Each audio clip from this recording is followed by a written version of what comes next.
All right, everybody, welcome to the Groundsmen. It is, man, that top order just demolished me. So normally what that structure looks like is that and honestly, that's part of why the groundsmen are here as well, so that you don't have to wait for Coke Week in order to see who's who and what's what. All right, everybody, welcome back to the Groundsman, where you find everything that has to do with school cricket, what the boys are doing, how they're doing them. We've had a blockbuster amount of games over the last few weeks, man. It's been absolute roller coaster of a ride. As usual, I've got my co-host T. T, how you doing, brother? Doing good, man. It's good to be back. Week 8. So yeah, man, we're slowly picking up momentum towards Coke Week now. Starting to see the performances. Good to be here. Yeah, definitely, man. I think the guys have gotten a nice look at what other players are doing around the country, and they had to step their game up. They had to step their game up, man. We saw Waterkloof taking an L this weekend. Yes, it's a T20. It's the North versus South tournament that we spoke about last week. And it's been interesting. So I mean, there are a few games that we're going to review here today. We're going to review 3 of them. Essentially, we're going to be talking about Grey High versus Grey College. We're also chatting Rondebosch versus Waterkloof. And then we're also going to have a look at St. Andrews versus Rustenburg High. I had to get the Rustenburg High game in there because it's small town schools are not often given the props, right? It's often thought Yeah, that if you're in Joburg, KZN, and the Western Cape, those are where the big schools are. That's where the competition is. If you're not in there, you're not really you're not really at the level in which you should be in order to compete on a national level. But Rustenburg High is really showing their stripes, man. They came through to this tournament and they picked up a couple W's, man. One scalp that they yeah. did pick up was St. Andrews College. Okay. Okay. And St. Andrews is, if I'm not mistaken, they sitting on 5th. No, St. Andrews is sitting, I think, 10th or 11th. So I think the fifth and third is Grey High and Grey College, and then St. Andrews School and St. Andrews College is sitting 10th and 11th. These guys need to work on their name. Yeah. It's a thing. Listen, and this is why I had to put it on here, right? I had to put it up because it was one of those games where you St. Andrews won the toss and decided to bat, right? They scored Yeah. 174 for 6 in their 20 overs. One of their guys, Samuel Francis, scored 108. Okay. Okay. And after that, you think, okay, dude, one Oak scored 100. Couple guys contributed here and there. Alex Griffin coming in with 28. But I mean, you're thinking, okay, this is going to be tough for Rustenburg High, right? Rustenburg Yeah. High comes through, and I mean, they come through and they win this game by 8 wickets, bro. So they only lost 2 at the top. Okay. Rico Freya came in at the top, opening up with Henry Fayun, scoring 44. And then in came Hanro and Nicholas, bro. I don't know if you remember Nicholas van Onselen. The last time they played in, I think they were playing Fields College, and van Onselen was absolutely butchering, bro. I think Oh, he scored yes. 100 in that game as well. He came in with Hanru and just made absolute mincemeat of that bowling attack. But they scored so Hanru came in and scored 69 of 44 balls at a strike rate of 156. Okay. Oof. Nicholas Okay. came in, scored 38 of 20 balls at a strike rate of 190. Okay. Meanwhile, Rico, the opening batsman, scored 44 of 28 at a strike rate of 147. So you can see they had a plan, man. You can see they had a plan. Yeah, they know they back that their top order. Absolutely.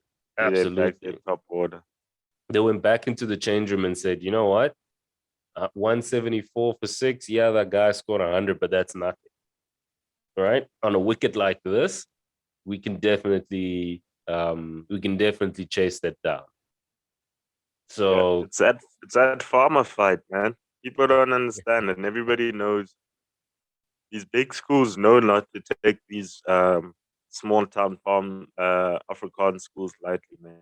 Because these boys have a different type of fight in them yeah, that you don't get from that big city, big school life. Whereas the mentality to win doesn't change. I mean, we said this before.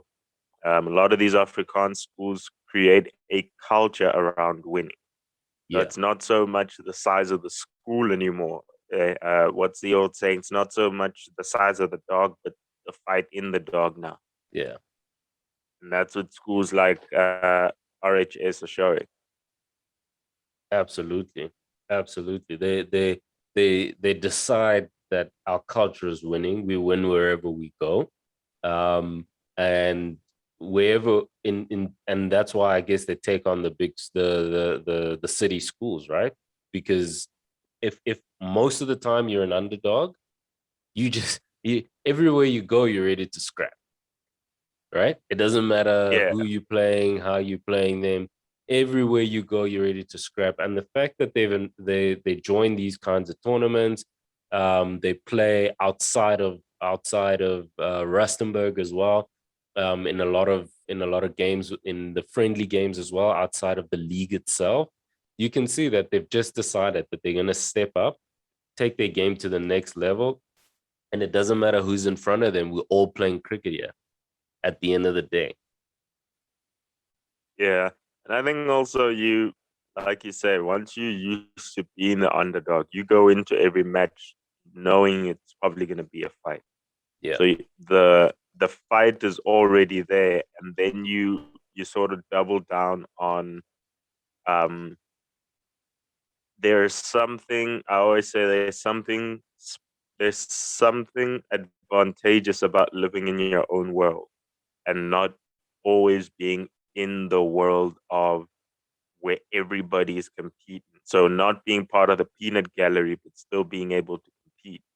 yeah, So guys like RHS, they don't have to live with the day-to-day talks of, oh, these guys are doing this because they know they don't play in those leagues. So when they show up, it's almost like, ugh, who are these guys? And so yeah, they don't carry how do I put it? They don't carry, well, before the groundsman, they yeah. didn't have to carry the burden of knowing who's who. Yeah, actually, So, so actually, that expectation to go, oh wait, that's Gwen Namapaga isn't there because they don't play against them. They're not in that space. So for them, it's like, oh yeah, they've got an opening bowler, they've got an opening batsman, but they don't know enough. So it's almost like ignorance is bliss somehow. mm, But I guess now with the groundsman, you know who you're gonna play. yeah. And you've seen them somewhere along the line. Yeah. So I think they have that. I'd say they have that bit of luxury to go into a game not knowing who's who and just playing them off of that player's performance on the day. Yeah, yeah, And I think that does a absolutely. lot in sports. The psychology of knowing how good someone is makes you treat them different. That's true. That's true. Because they played fearless cricket. Eh? I was watching some of their highlights of their game, and they played fearless cricket, man. It's like they disregard it. It doesn't matter who you are. You know what I mean? Like Yeah. I really don't care where you come from. We're going hard and you're going home. Yeah, you have to show us on the day who you are. We don't know your history. So that's the beauty of it, is that if even if the best players on their best day would have absolutely murdered them, on Mm. that day they didn't play their best game. So according to RHS, and those guys can't play. That's true. That's true, actually. Yeah. On the day, you just didn't come through, but so, you Yeah, know, they know nothing more. yeah. They know nothing more. And it's the same in any game, right? I mean, now when you really think about it, part of what makes teams so prolific is the the aura around them, the myths Mm, around them, the legends that go with the stories. Oh, Shane Warne, oh, he turns that ball square, but yeah. you're going into the game already expecting it to turn square. Whereas on that day, he's not getting any turn at all. But you're gonna go out to him because you're expecting greatness. Yeah. You're expecting him to be on his game. So the ball may not be turning, but you're gonna play it as if it's turning square. Mm, mm. Yeah, that's true, dude. There's so much that goes into getting out because of expectation rather than getting out on off the merit of the ball itself. um, or essentially getting hurt, right? It's like that time where this is a gun batter, right? He's coming in, he's been scoring hundreds for the last 3 games. The first boundary he hits you, if he hits you for a boundary, the first ball, second ball, third ball, already you're on the back. You're like, oh, here he goes again. He's going to score another 100, right? But if it's just a normal guy, you guys know nothing about him. He's hit the first one for 4, second one for 4.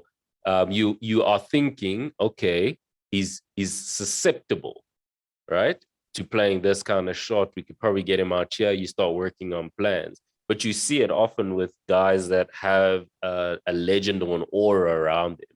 That okay, guys already resign themselves that yes, this guy's just informed. There's not much we can do with him. Let's just try and pick off guys on the other end. Yeah, especially when you know that first over when a guy comes in and that first ball, he blocks it, but he blocks it, he middles it, Yeah.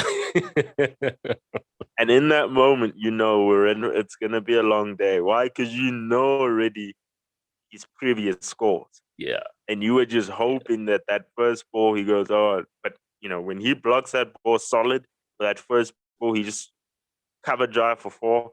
You're Yeah. like, and everybody's attitude towards him drops. Their enthusiasm drops, and that's really how guys capitalize.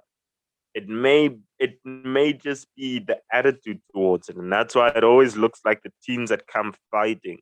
Oh, that game looked special. I don't think it's Mm, maybe perhaps the game; it's the attitude that the players had towards that player. Some guys go in and go, not today. I know he's in form. Not today. not Usually today. the guy doesn't score runs on that day. All it takes is one guy to go, not today. Yeah. Yeah. That's absolutely true, man. Um, and it shows when and all of a sudden, right? Everybody goes, wait a minute, I thought this guy was in form. Isn't this the guy that? And you've seen that, right? When you guys come with a not today kind of attitude, um, you all of a sudden he's not. He may have middled the first one, blocked it, but you give him a short one, plays and misses, a couple full ones, plays and misses. Then everybody starts to ask themselves, wait a minute, didn't you guys say this guy could bat? Or didn't you guys say this is the guy that scored 200s against St. Stillians? And Yeah. then the guys start to get on top of them. So yeah, you're absolutely right, man.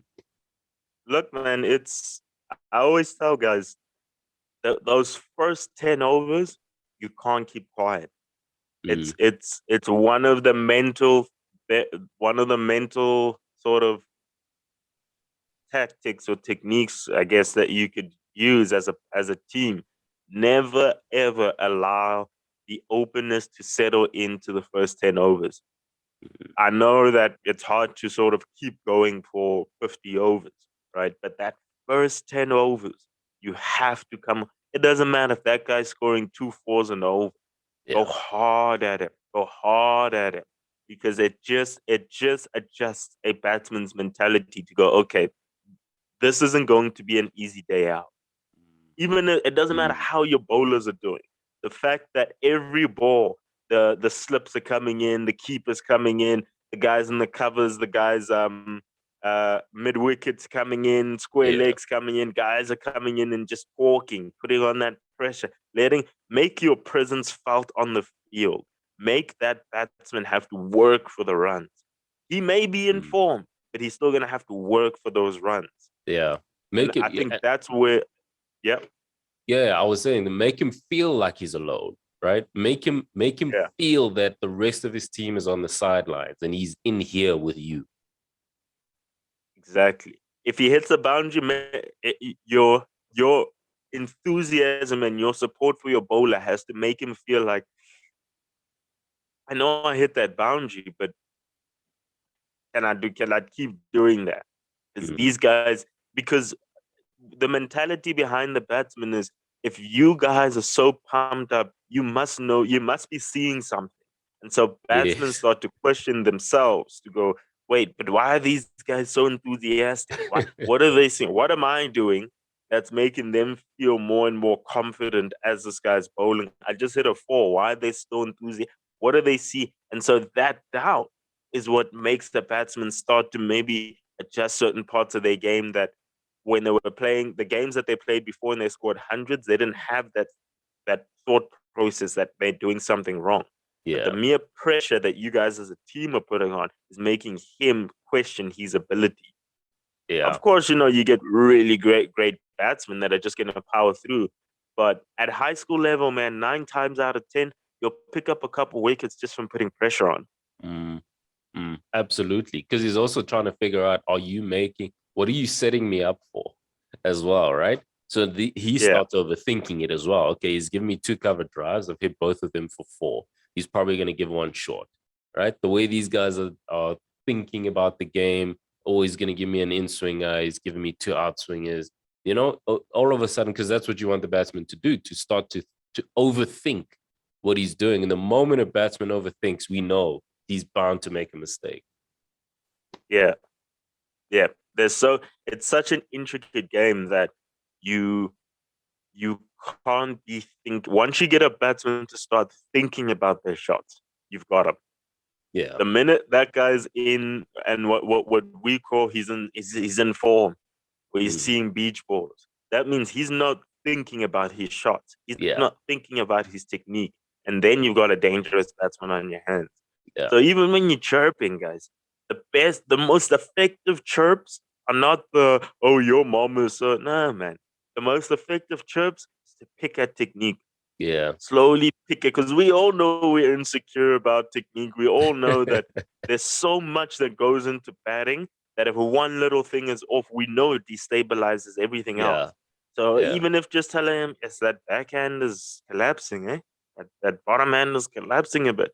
He's now gonna start looking at his bottom hand to make sure, oh, my bottom hand's not collapsing. Next over. Oh, wait, that top hand is a bit flimsy, eh? Mm. You know, small things like that. Real, that's now we're going into chirping 101. Yeah. Yeah. The effective chirping 101 that really Yeah, gets it's into not the about guy's head. insulting, it's about creating doubt. Yeah. You're far more effective creating doubt than you are insulting. And you'll get it. And also, you avoid trouble, man. I never like cricket that goes, we don't play a physical game. There's no reason to swear at the guy. There's no Yeah. reason to, there's no reason to talk about his family. There's no reason to ridicule him. Let's Yeah. let's focus on the thing that's gonna destabilize his batting. Yeah.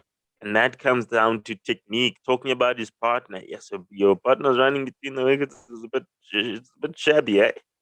And I have to look at that. Now all of a sudden, every time he wants to take a quick one, he's thinking, is that guy gonna make it? But Yeah. you have to be able to identify the things that they are actually doing wrong.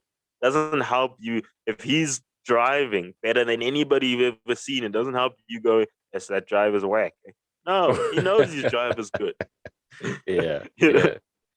He knows he's got good technique when it comes to that cover drive. He's got that Yeah, nailed.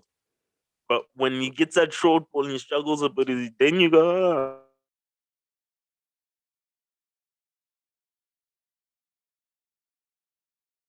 you're into his mind.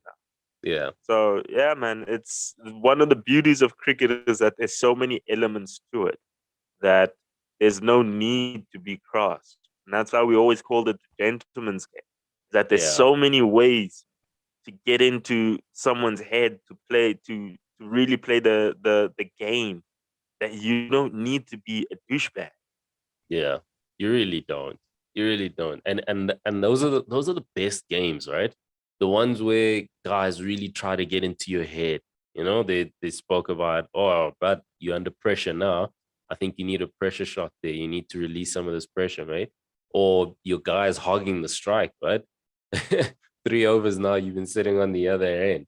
You know, that kind of stuff is actually the stuff that gets you as a batsman to to start to buckle down, right? And get stronger up Yeah, here to say, what am I focused on? What am I trying to do? That's what makes the game hard. And honestly, that's what you get when you play at a high level. I mean, you've heard the chirps on YouTube when they show Australia and what Bouch and them used to say behind the stumps and that kind of thing. You know, they ask you things like, um, you guys are here for 3 days, man. Me and the missus need some time off. Do you mind babysitting for us? Oh, yes, the kids are around. My kids were making so much noise yeah, yesterday. I see your top end is as is as soft as my 2 year olds kind of thing, right? So all they're trying to do is get you to break concentration. That's all they need you to yeah, break concentration for a split second, and they know they've got you. yeah. That's actually a very good point. That breaking of concentration is all you're trying to do. Yeah, All you are trying to do is to get him to lose his focus yeah, because we know that in cricket that's the whole game. Yeah, you gotta that whole switch on, switch off, switch on, switch off, switch on, switch off. All you're trying to do is to try get him stay switched off when the ball comes again yes, because he's still in that switch off mode. And then once you do that, dude, you let your bowlers do their thing. yeah. Yeah. And everybody else will support them, dude. Your bowlers, especially when you know your bowlers are good enough to hit the area, right? Um, because it's the hardest thing to do is is to defend a good ball when you're switched off. Because when you're switched off, you often then Yeah, want to free your arms, right? All of a sudden, all these shots come into your head. You forgetting that you're in the first 10 overs, you're playing in the V. All right. You forget that. You're like, this guy's slow enough. I could hit him. Anything short, I'm yeah, going. And that's how you top edge or chop it on or something like that. yeah. You wanna annoy him. You don't want him angry. You just Mm, want to annoy him. You want him to be in that state where he's like, I'm gonna shut these guys up. Once you get a batsman in that state, look, it's gonna go one in two ways. Either he is gonna shut you up, he's gonna smack a couple boundaries, yeah. and that's why I say that's where you gotta keep pushing. But on the other hand, he's either gonna try to do that and he's gonna go out trying to prove his point to you. Yeah. Because a lot of batsmen won't say anything. Their whole thing is, oh, I'll respond with the bat. Yeah. You want him to in that mode. Have him thinking, I'm gonna show these boys. Great, show us, but you got it, you got it. If you don't have it, you don't have it. That's why we clap when you get to 100. Yeah. Is it like, okay, man, He you has did it. it. Okay, yeah, Yeah. we tried everything we could between 0 to 100. We did all the mental gymnastics. Bowlers came out. We did everything. You got to 100. Fair play, bud. Yeah. Yeah. That's true, dude. It's such a, like you say, a gentleman's game, but also a an intelligent game, man. And you have to be able to read the batsman, read the field as a batsman. You have to be able to read the energy of the side as well, right? And decide, okay, now we're gonna climb on top of them. They're quiet. The guy at sweeper is sleeping. Guys are starting to look at their boots, thinking about what's gonna happen at drinks. I think I've got a Coke. I think I've got something in my bag. So you decide, okay, as a pair, now we're gonna climb on top of them. Now we're gonna climb on top of them because they're primed for mistakes. And again, that only happens if you as a fielding side allow these guys to get away. Yeah. There's nothing better for a batsman than a quiet field. That allows you to think, that allows you to think through the next 5 overs. Yeah, you're planning, everybody's quiet, you're looking at body language, you're able to think about the next shot, you're able to reflect. But when guys are yapping in your ear, it's so difficult to reflect on the last ball and to try and think what the bowler's gonna do next. Because there's just this guy who's yapping in your ear the whole time. And people don't understand just how effective that is and just annoying people. Yeah, yeah, yeah. That's true, man. Anyhow, I mean that was Rustin Mackay versus St. Andrews. Congratulations, Rustin Mackay. Fantastic, man. A team performance from you guys. Sort of the score chased down by the top five guys. So I think that speaks well for how they sort of did the rest of the tournament. I think they really represented the Northwest very well, considering they were representing the North. So fantastic from Rustin Mackay. The second game we're looking at is Waterkloof versus Rondebosch, right? Waterkloof Pretoria, Rondebosch Western Cape, the old rivalry of the North versus South. This is almost like a proper North versus South classic, sort of up north, play in the Northerns region. And down south, literally in right on the tip of our country. So Rondebosch versus Waterkloof. Waterkloof has been doing exceptionally well, as you know. If you don't, go back to, I think it's episode 3 or 4, where we spoke about, we reviewed Waterkloof and how well they were doing. Rondebosch has just recently come back online, started playing a few warm-up games before this. And they did well, man. Again, they showed their class. Waterkloof lost that game. Rondebosch won the toss. They decided to field first. They bowled Waterkloof out for 107 in 18.2 overs. Rondebosch came, chased it down, won the game by 9 wickets. So they only lost one guy. Oh, yeah. You see, that's how there's levels to this, man. There's levels, and I think Rondebosch over the last 2 weeks now has started to stake their claim to say, listen, there's a reason why we're the number one team in the country. Yeah. And they chased it down in 12 overs, eh? So they probably could have scored 200 on that day if they batted first. Mind you, this is a 2020 as well. Oh, yeah. I think that Rondebosch St. Stithians game is becoming more and more of a talking point now, because Rondebosch has come out and gone, okay, this is why we're number one. St. Stithians came out and I think because they played earlier, their whole thing was, this is why we should be number one. Yeah. And now number one has come out and gone, guys, this is why we are number one. Yeah. Listen, it's the battle of the big boys, man. It's you can't really deny them their position. They've rolled over everybody, I think, that they've come across over the last 2 weeks since they started playing. So there's proper talent out in Rondebosch. If we look at the score sheet, Waterkloof batted first, out for 107 in 18 overs. 150 from Hardis Katia. I'm sure we know Hardis. I mean, he's been a consistent performer for Waterkloof.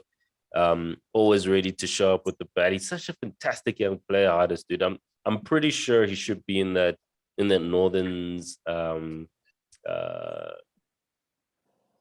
Coke side. Like that Todd that Yeah. goes to tournament. He's such a consistent performer for Waterkloof, man. At some point, I thought, okay, this is game one. You're doing well, cool. I think he scored 100 or something somewhere along the line. And he scored nothing but 50s along the way. So it's such a He's a skipper, isn't he? yes, he's been the skipper, but this week it was Franco Besto was the skipper. But they say Franco Besto was the skipper on this thing, but I don't think so. I think this might have been like a scoring mistake, because Hardus has been leading that side since we started. Yeah, man. Harris, if I remember correctly, he was our pick for that for Northern's captaincy. Yeah. He's the guy that went on and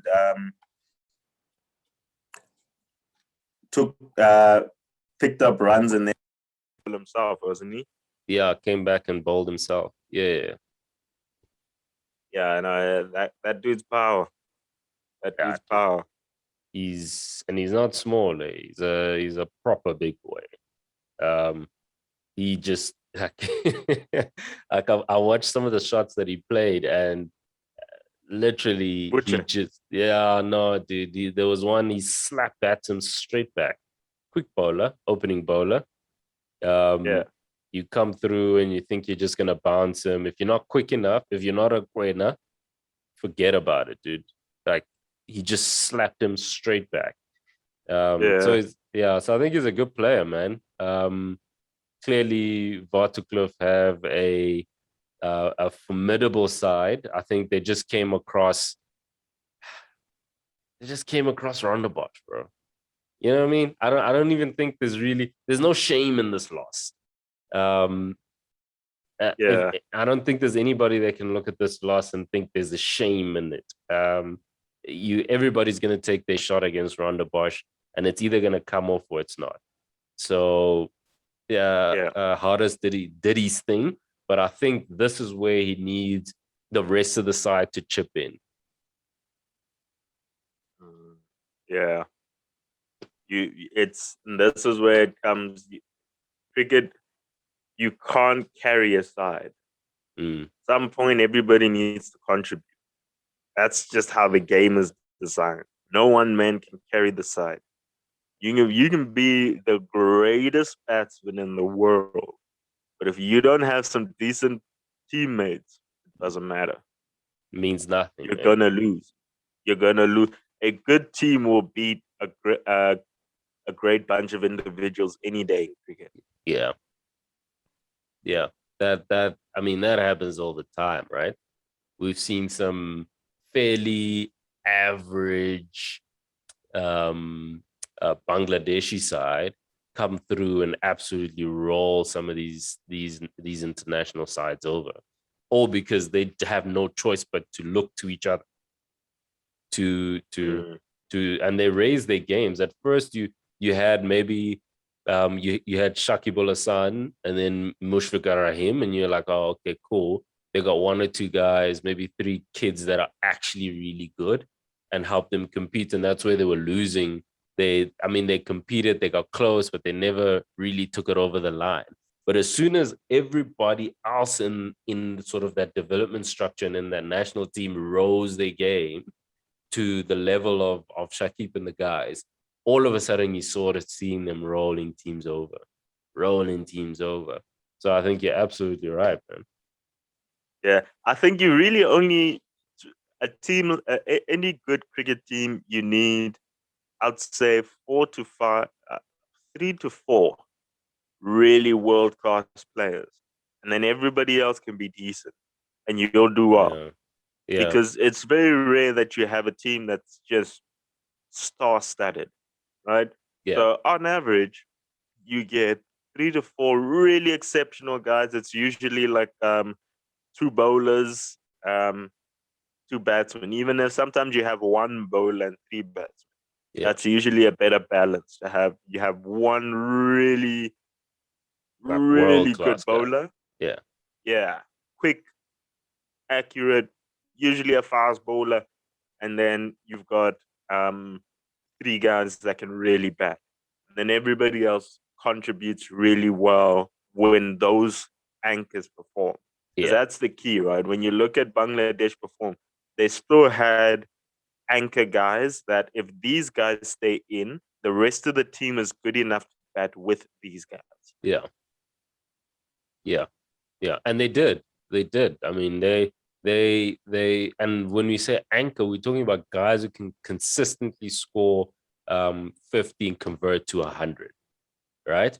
Yeah. Everybody else is less likely to get to the 100, but good enough to get you to 50, right? And they can contribute around. And if you have that kind of setup, all of a sudden you're not scoring 210, 220 in a 50 over game. You're averaging at least 280, 290, 310 in today's format anyway, right? So there's definitely like you have to have those anchors along with guys that can play at an international level.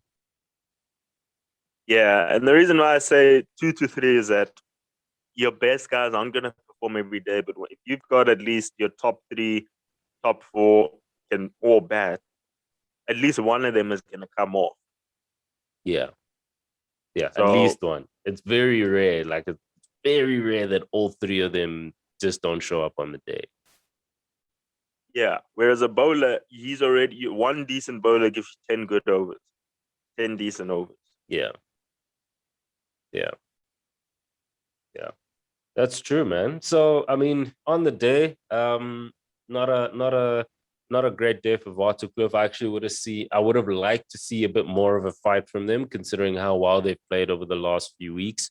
But I think Ronda Boss just did what they did, man. I watched some of their top order because it was the one opener and the number 3 that essentially got all the runs.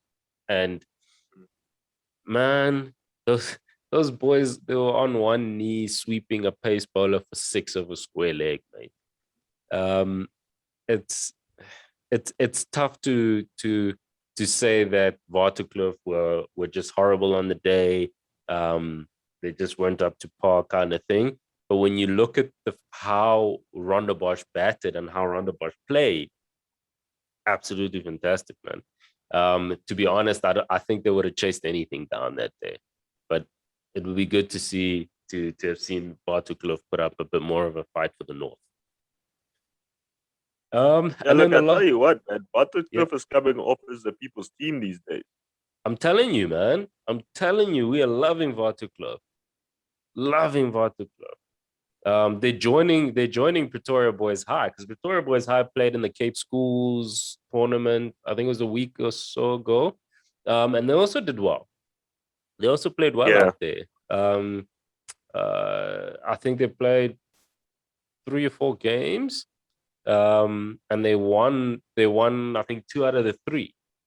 So I mean, Pretoria Boys High are the people's team for sure, but Waterkloof are definitely standing up as the people's team as well now. Yeah, man, just based on a performance scale, I don't know, but I find Waterkloof cricket to be more entertaining. Yeah. It just feels as if they have a chance. You know, Pretoria Boys seems like they're fighting for position. Yeah. You don't really expect them to get around the bush, but there's something about a Waterkloof where you like, they could. We'll send them out there. Yeah. I definitely think they're the best team, Northern's team, right now. Yeah, definitely. Definitely for sure. I think Menlo Park's has been sleeping a little. I think they woke up now during this tournament. They came out to play. But Waterkloof, as things stand right now, I'm pretty. I also think they're probably the best Northerns team out there right now. Yep. But yeah, let's keep moving. Yeah, man. We got about 10 minutes left. We've got the last game that we're going to talk about is Grey College versus Grey High PE.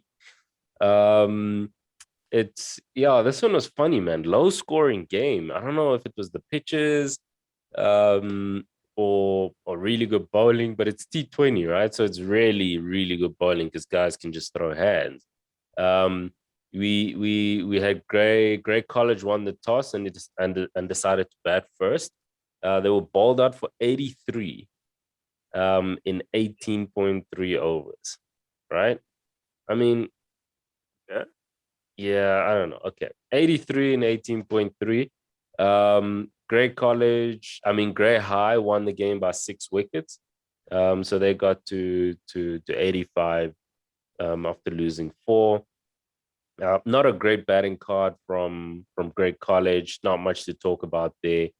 And then obviously, if the batting is not great, you usually just look at the bowling. We had Josh Stephenson taking 3 wickets in 3 overs for 13 at an economy of 3.7, which was fantastic for a T20 game.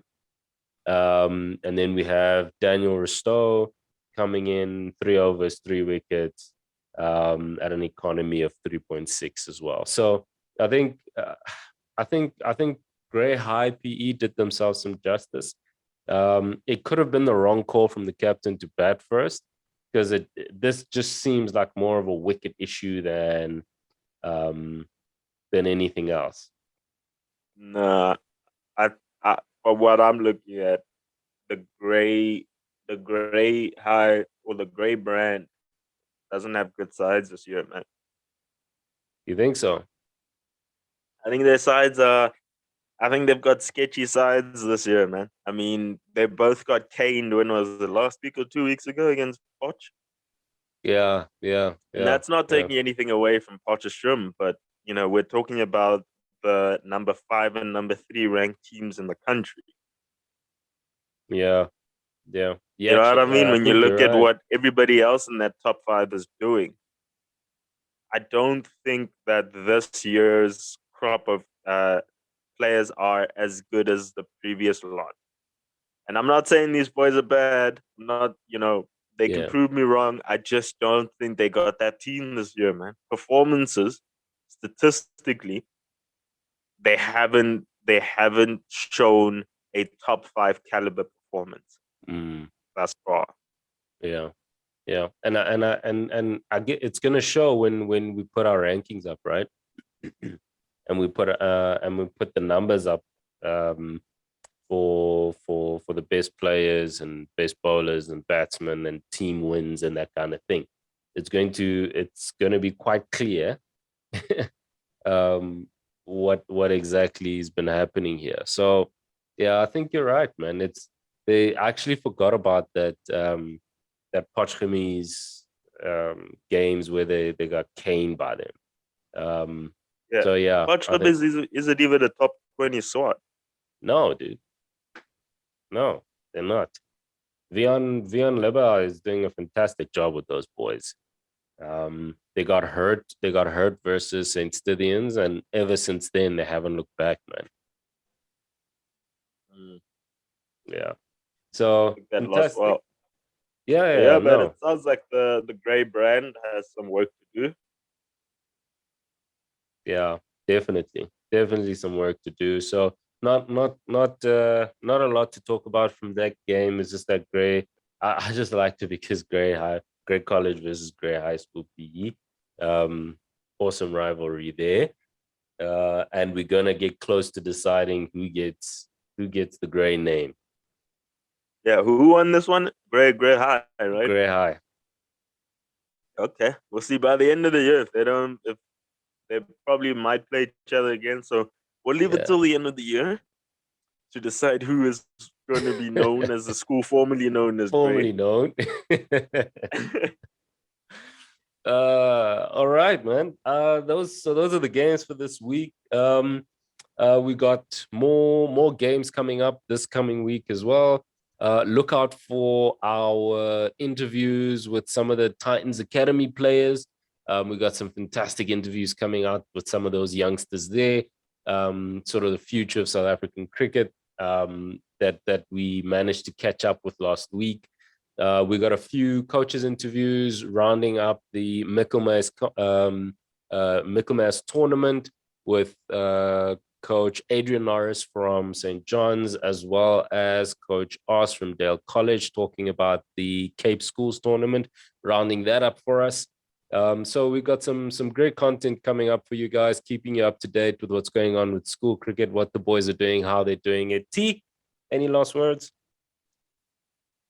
No, man, I think it's been a good one.